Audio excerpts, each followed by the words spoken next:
After a fire at the original seminary in Bearsden,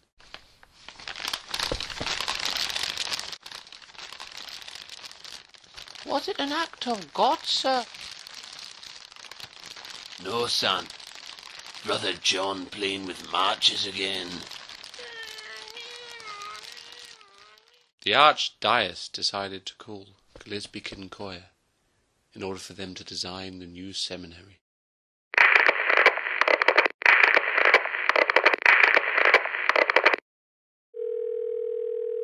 Hello?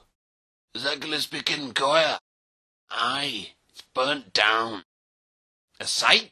Why not Cardross? Yeah, next to Kilmahue House. Okay. Let's get it designed. The lead architects from Gillespie Kidd and Coia on this project were Andy McMillan and Izzy Metzstein.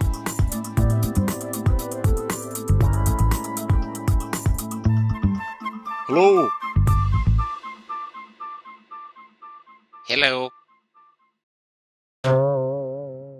Took years to design, yet Andy McMillan and Izzy Metzstein were determined to get it right.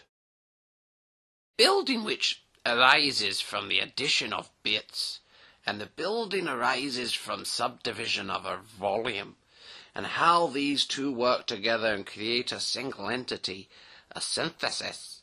We want it centered on that perception.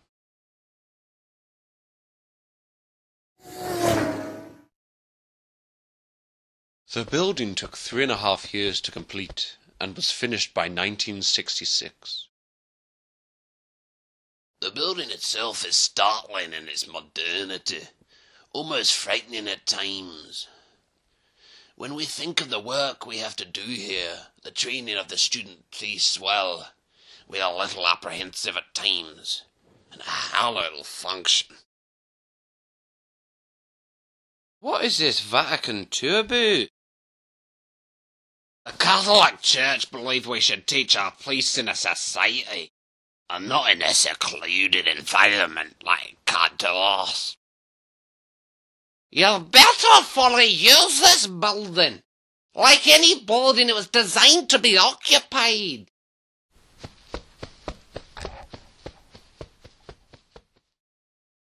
However, it was never fully occupied. The heating system wasn't properly used. That last hymn was sung by Wobbett. And the building soon began to leak. Oh, blasphemy. Leaving the church no option but to vacate the premises. A rehab centre was set up in the building after this. However, even the drug rehab centre vacated the premises, and St. Peter's Seminary was left to become a ruin. Many things have been suggested to make use of the building. Can we use St. Peter's as a hotel? No.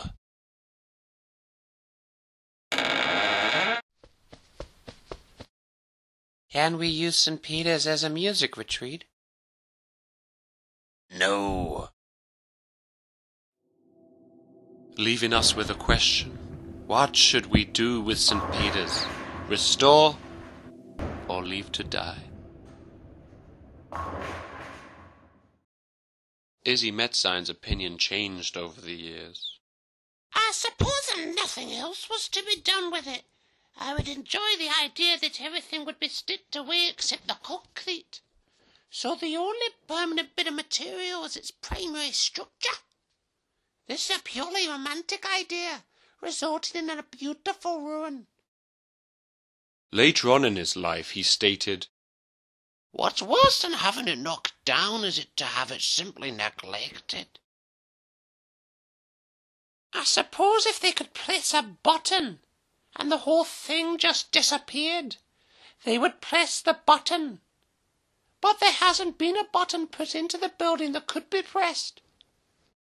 The creative director for the MVA, Angus Farquhar, agrees with Izzy Metzstein and believes the building should not be neglected anymore.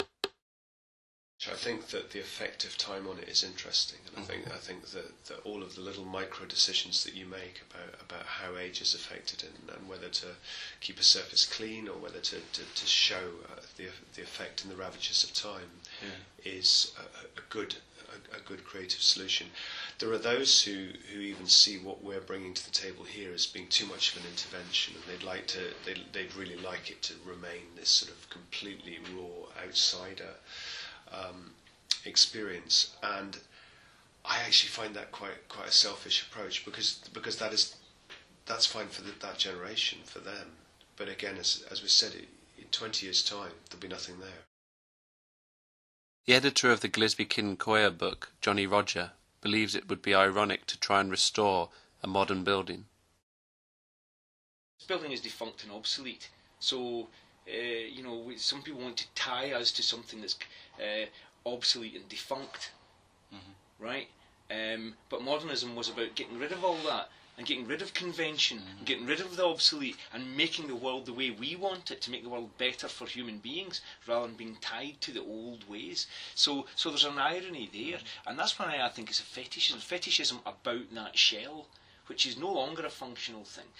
Yeah, of course it was a great building, and I've got nothing against people wanting to do things with it, that's fine, but I actually personally don't care. One of the contributors to the Gillespie Kidd and Coia book, Mark Baines, believes it would be best kept as a ruin. This was the least worthy candidate for destruction.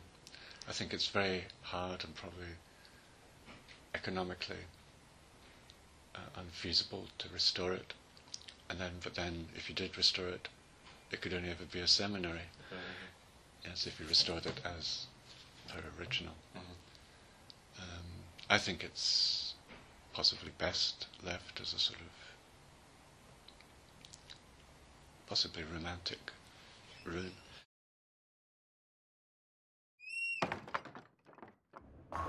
One of the participants, Yvette Gassol, believes the building should be maintained if the government can afford it. Say if whoever would pay for maintaining it could afford it, I would maintain it. Yeah. More than leave it. Why? Because then probably I wouldn't feel fair when I would come. So then I would not have this negative feeling anymore. It would be a positive thing.